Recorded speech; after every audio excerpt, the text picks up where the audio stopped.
નમસ્કાર, benefit business બુલેટિનમાં આપનું સ્વાગત છે. હું છું મહેશ. નજર કરીએ ત્યાં સુધીના મહત્વના સમાચારો પર.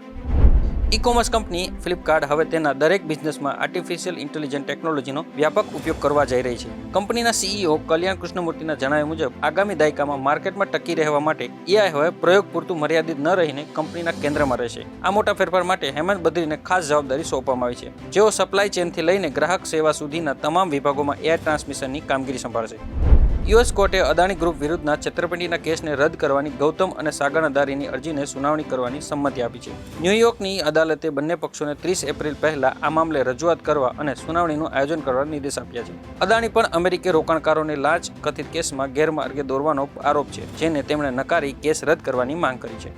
હ્યુન્ડાઈ મોટર્સ ઇન્ડિયા આવતા મહિને એટલે કે મે 2026માં તેની તમામ કારના ભાવમાં 1% સુધીનો વધારો કરશે. કંપનીએ જણાવ્યું કે ખર્ચમાં સતત વધારો થવાના કારણે આ ભાવ વધારો કરવો અનિવાર્ય બન્યો છે. કારના અલગ અલગ મોડલ અને વેરિયન્ટના આધારે ભાવમાં થનારો આ ફેરફાર અલગ અલગ રહેશે.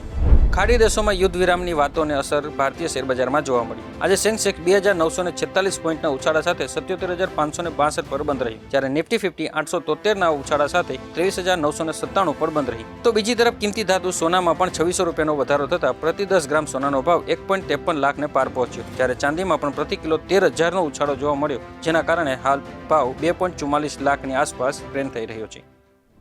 તો આ હતા અત્યાર સુધીના મહત્વના સમાચાર. આવા સમાચારો જાણવા માટે આપ જોડાયેલા રહો બેનિફિટ ન્યૂઝ સાથે.